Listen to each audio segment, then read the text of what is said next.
जय हिंद दोस्तों, बहुत बहुत स्वागत है एसबी एजुकेशन फर्स्ट के यूट्यूब चैनल में। दोस्तों आज है 30 मार्च 2025। 30 मार्च 2025 के जितने भी मोस्ट इंपॉर्टेंट करंट अफेयर्स के क्वेश्चन बनेंगे उनके बारे में अपन डिस्कस करेंगे। और जो भी क्वेश्चन से संबंधित इंपॉर्टेंट फैक्ट बनेगा वो भी मैं साथ में आपको बताऊंगा। और वीडियो के लास्ट में आपसे एक क्वेश्चन पूछा जाएगा जिसका आंसर आपको कमेंट बॉक्स में देना है। तो चलिए क्लास को स्टार्ट करते हैं बिना देरी किए। तो अपन पहले करेंगे पिछली क्लास का रिविजन। हाल ही में एबेल पुरस्कार 2025 से किसे सम्मानित किया गया? तो ये सम्मानित किया गया मसाकी काशीवारी को। किसे सम्मानित किया गया? मसाकी काशीवारी को एबेल पुरस्कार 2025 से सम्मानित किया गया। अगला, हाल ही में भारत की पहली नाइट सफारी कुकरेल का निर्माण कहाँ किया जाएगा? तो ये किया जाएगा उत्तर प्रदेश के लखनऊ में। टाटा मोटर्स ने अपना ब्रांड एम्बेसडर किसे नियुक्त किया गया है? तो विक्की कौशल को। हाल ही में त्रिभुवन सहकारी विश्वविद्यालय की स्थापना के लिए लोकसभा में कानून पारित किया है। तो किस राज्य के लिए किया गया है? तो ये किया गया है गुजरात के लिए। हाल ही में दुनिया का सबसे लंबा क्वांटम सैटेलाइट लिंक दक्षिण अफ्रीका और किस देश ने मिलकर स्थापित किया है? तो ये किया है चीन ने। हाल ही में जास्कर शीतकालीन खेल और पर्यटन महोत्सव 2024-25 का आयोजन कहाँ किया जाएगा? तो ये किया जाएगा लद्दाख में। हाल ही में फेडरेशन इंटरनेशनल डी जिम्नास्टिक विश्व कप महिला वोल्ट स्पर्धा में किसने कांस्य पदक जीता है? तो ये जीता है प्रणति नायक ने। हाल ही में तीसरे ओटीटीपी पुरस्कार 2025 में सर्वश्रेष्ठ अभिनेता का पुरस्कार किसे प्रदान किया गया? तो ये प्रदान किया गया अनुपम खेर को और मनोज वाजपेयी को। हाल ही में भारत और 10 अफ्रीकी देशों के बीच में होने वाले पहले समुद्री नौसैनिक अभ्यास एकेमी 2025 का आयोजन कहाँ किया जाएगा? तो ये किया जाएगा तंजानिया के दार ए सलाम बंदरगाह में। चलिए आज का पहला क्वेश्चन है, हाल ही में खेलो इंडिया पैरा गेम 2025 में शीर्ष स्थान किसने हासिल किया है? तो ये किया है हरियाणा ने। किसने किया है? हरियाणा ने। तो सही आंसर हो जाएगा ऑप्शन नंबर सी, यानी खेलो इंडिया पैरा गेम 2025 में हरियाणा ने पहला स्थान प्राप्त किया है। खेलो इंडिया पैरा गेम 2025 हरियाणा ने शानदार प्रदर्शन करते हुए कुल 34 स्वर्ण पदक, 39 रजत और 31 कांस्य पदक के साथ शीर्ष स्थान हासिल किया है। यह गेम 20 से 27 मार्च 2025 के बीच नई दिल्ली में आयोजित किए गए, जिसमें देश भर के लगभग 12,000 पैरा एथलेटिक्सों ने भाग लिया। बात करें संस्करण कौन सा था? तो दूसरा संस्करण था। शुभ कर क्या रखा गया था? तो उज्ज्वला यानी गोरैया रखा गया था। टैगलाइन की बात करें तो हौसलों की उड़ान। गान था खेलेगा खेलेगा मेरा इंडिया, जीतेगा जीतेगा मेरा इंडिया। ठीक है, ये भी फैक्ट आपको याद करना है।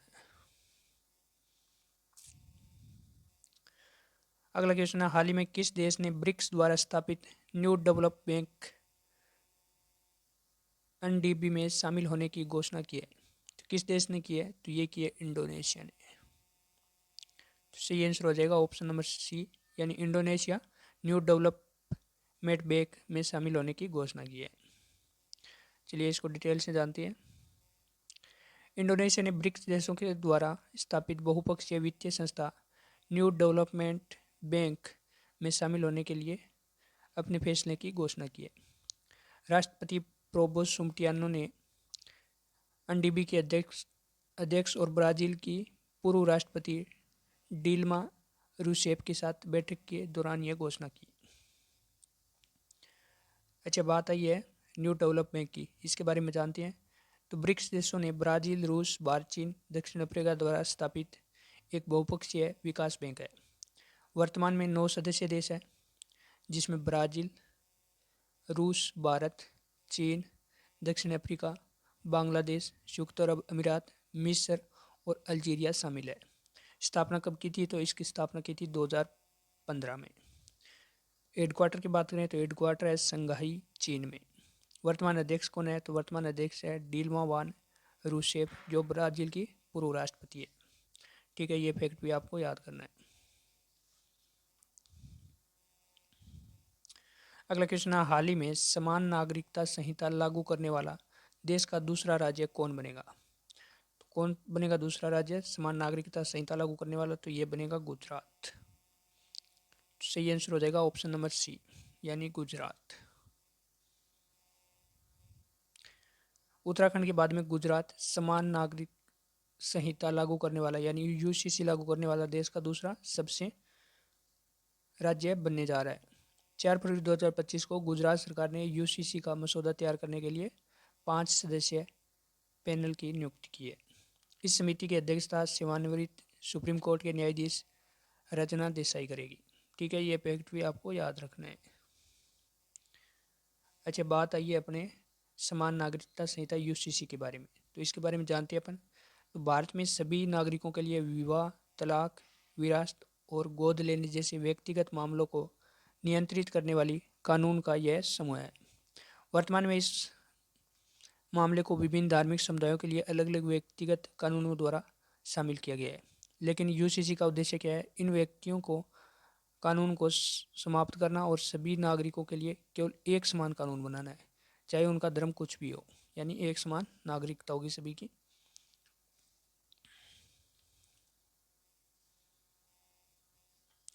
अगला क्वेश्चन है, हाल ही में उत्तर प्रदेश सरकार ने किस शहर में डॉल्फिन सफारी बनाने की घोषणा की है? तो उत्तर प्रदेश ने किस शहर में बनाएगी डॉल्फिन सफारी? तो ये बनाएगी वाराणसी में। सही आंसर हो जाएगा ऑप्शन नंबर डी यानी वाराणसी। हाल ही में यूपी सरकार ने वाराणसी में डॉल्फिन सफारी बनाने की क्या की है? घोषणा की है। डॉल्फिन सफारी के बारे में जान लेते हैं। यह सफारी वाराणसी जनपद के कैथी में डकवा गांव के बीच प्रस्तावित है। इस इलाके में डॉल्फिन की सबसे अधिक संख्या पाई जाती है। वाराणसी जनपद में गंगा नदी डॉल्फिन के संरक्षण के लिए यूपी सरकार ने डॉल्फिन मित्र की नियुक्ति की है। किसकी नियुक्ति की है? डॉल्फिन मित्र की नियुक्ति की है। ये फैक्ट भी आपको याद रखना है। आगे बात करें डॉल्फिन के बारे में, तो डॉल्फिन एक क्या होता है? बुद्धिमान, सामाजिक, समुद्री स्तनपायी प्राणी होता है। ये सिटेशियन वर्ग में से संबंधित है और आमतौर पर समुद्रों, नदियों एवं खाड़ियों में पाई जाती है। अच्छा, आगे बात करें गंगा नदी डॉल्फिन के बारे में, तो स्थान भारत, नेपाल, बांग्लादेश की नदियों में पाई जाती है। संरक्षण स्थिति की बात करें तो ये लुप्तप्राय प्रजाति है जो कि रेड लिस्ट में शामिल है। विशेषता विशेषता देखें तो ये देखने में कमज़ोर होती है और ध्वनि आधारित इको लोकेशन में रास्ता खोजती है। संरक्षण पर प्रयास देखें तो भारत सरकार ने 2010 में गंगा डॉल्फिन संरक्षण कार्यक्रम शुरू किया था। ठीक है, ये फैक्ट भी आपको याद रखना है, एग्जाम की दृष्टि से इंपॉर्टेंट है। अगला क्वेश्चन, हाल ही में बांग्लादेश ने अपना कितवां स्थापना दिवस मनाया है? हाल ही में बांग्लादेश ने कितवां स्थापना दिवस मनाया है? तो 55वां स्थापना दिवस मनाया है। तो सही आंसर हो जाएगा ऑप्शन नंबर ए यानी 55वां स्थापना दिवस मनाया है। बांग्लादेश हर साल यानी 26 मार्च को अपना स्वतंत्रता दिवस मनाया जाता है। बांग्लादेश ने 26 मार्च 1971 को पाकिस्तान से स्वतंत्रता की घोषणा की, जिसे बांग्लादेश स्वतंत्रता दिवस के रूप में मनाया जाता है। 16 दिसंबर 1971 को भारत पाक युद्ध 1971 के बाद पाकिस्तान ने आत्मसमर्पण कर दिया था और बांग्लादेश आधिकारिक रूप से एक क्या बन गया था? स्वतंत्र देश बन गया था। इस दिन को विजय दिवस के रूप में भी मनाया जाता है। ठीक है, ये फैक्ट भी आपको याद रखना है, मोस्ट इम्पोर्टेंट है। अच्छा, बात आई है बांग्लादेश की, तो बांग्लादेश के बारे में जान लेते हैं। बांग्लादेश की राजधानी ढाका। मुद्रा की बात करें तो बांग्लादेशी टक्का। कौन से महाद्वीप में स्थित है? तो एशिया महाद्वीप में स्थित है। सेना प्रमुख कौन है? तो मोहम्मद यूनुस है। पड़ोसी देश की बात करें तो बांग्लादेश के पड़ोसी देश है भारत और म्यांमार। भारत की बात करें तो भारत के बांग्लादेश, चीन, पाकिस्तान, नेपाल, म्यांमार, भूटान, अफगानिस्तान के साथ सीमा साझा करता है। कबड्डी बांग्लादेश का राष्ट्रीय खेल है। 5 भारतीय राज्य जो बांग्लादेश के साथ सीमा बनाती है वो है पश्चिम बंगाल, असम, मेघालय, त्रिपुरा, मिजोरम। और ये है मैप में बांग्लादेश, आप देख सकते हो। ये फैक्ट भी आपको याद रखना है। ठीक है, अगले क्वेश्चन की तरफ बढ़ते हैं।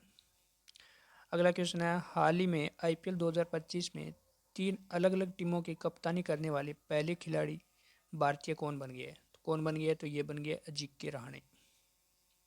सही आंसर हो जाएगा ऑप्शन नंबर डी यानी अजिंक्य रहाणे। आईपीएल 2025 में अजिंक्य रहाणे 3 अलग अलग टीमों की कप्तानी करने वाले पहले भारतीय खिलाड़ी बन गए हैं। राणे ने यह उपलब्धि IPL 2025 के उद्घाटन मैच रॉयल चैलेंज बेंगलुरु यानी RCB के खिलाफ ईडन गार्डन कोलकाता में हासिल की। चलिए राणा की कप्तानी के बारे में जान लेते हैं। तो राइजिन पुणे सुपर जॉइंट्स 2017 में की थी, राजस्थान रॉयल के लिए 2018-19 में की थी और अब कोलकाता नाइट राइडर्स 2025 में कप्तानी कर रहे हैं।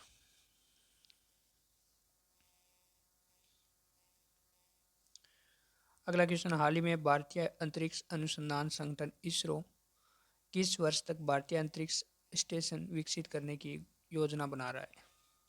तो ये बना रहा है 2035 तक अंतरिक्ष स्टेशन बनाने की योजना बना रहा है 2035 तक। तो सही आंसर हो जाएगा ऑप्शन नंबर सी। अच्छा, बात आई है इसरो के बारे में।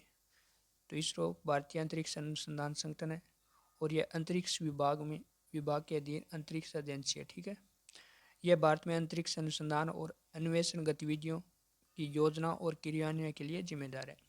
स्थापना हुई थी 1969 को। संस्थापक थे डॉक्टर विक्रम साराभाई। हेडक्वार्टर की बात करें तो हेडक्वार्टर है बेंगलुरु कर्नाटक में। अध्यक्ष है वी नारायण, 11वें। ठीक है, ये फैक्ट भी आपको याद रखना है, एग्जाम की दृष्टि से मोस्ट इंपॉर्टेंट है। अगला क्वेश्चन है, हाल ही में प्रधानमंत्री नरेंद्र मोदी ने पबन रेल पुल का उद्घाटन कहाँ करेंगे? तो कहाँ करेंगे? ये करेंगे रामेश्वर द्वीप, तमिलनाडु में। तो सही आंसर हो जाएगा ऑप्शन नंबर ए। प्रधानमंत्री नरेंद्र मोदी 6 अप्रैल 2025 को रामेश्वर द्वीप पर नए पबन रेलवे पुल का क्या करेंगे? उद्घाटन करेंगे। नया पबन रेलवे पुल रामनाथपुरा और रामेश्वर द्वीप को जोड़ेगा और इसका उद्देश्य है इस क्षेत्र में रेलवे कनेक्टिविटी को बढ़ाना। 531 करोड़ रुपए की लागत से बने इस पुल का उद्घाटन रामेश्वर द्वीप पर होगा। ठीक है, ये फैक्ट भी आपको याद रखना है।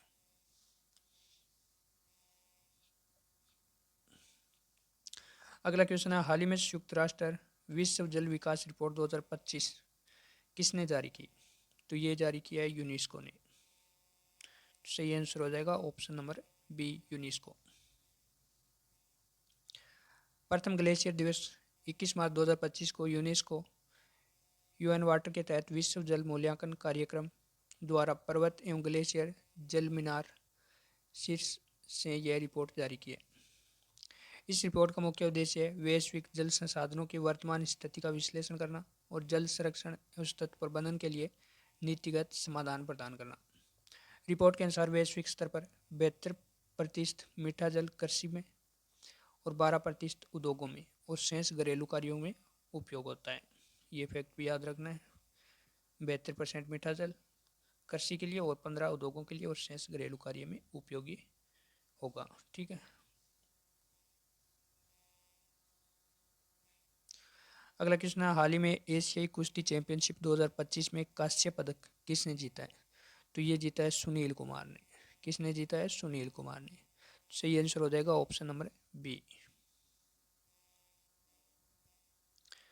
भारतीय पहलवान सुनील कुमार ने अमान जॉर्डन में आयोजित एशियाई कुश्ती चैंपियनशिप 2025 में 87 किलोग्राम गीग्रो रोमन वर्ग में कांस्य पदक जीता है। इस मुकाबले में सुनील ने जियाजिन हुआंग चीन को मात दी है। सुनील कुमार का एशियाई कुश्ती चैंपियनशिप में ये 5वां पदक है, जिसमें तीसरा कांस्य पदक है। ठीक है, ये फैक्ट भी आपको याद रखना है। अच्छा, लास्ट वीडियो में आपसे क्वेश्चन पूछा गया था कि हाल ही में भारत की नौसैन्य शक्ति को बढ़ाने के लिए दूसरा युद्धपोत तपस्या किसने लॉन्च किया था? तो ये लॉन्च किया था गोवा शिपयार्ड लिमिटेड के द्वारा। सही आंसर हो जाएगा ऑप्शन नंबर सी। आज का क्वेश्चन जिसका आंसर कमेंट बॉक्स में देना है आपको। क्वेश्चन है, हाल ही में global system for mobile communication association के अध्यक्ष के रूप में किसे चुना गया है? 4 ऑप्शन दिए हुए, सही ऑप्शन चुनकर आंसर आपको कमेंट बॉक्स में देना है। दोस्तों आज के लिए इतना। अगर वीडियो अच्छा लगे तो वीडियो को लाइक करना, शेयर करना और यूट्यूब चैनल को सब्सक्राइब करना। मिलते हैं नेक्स्ट वीडियो में। जय हिंद, जय भारत।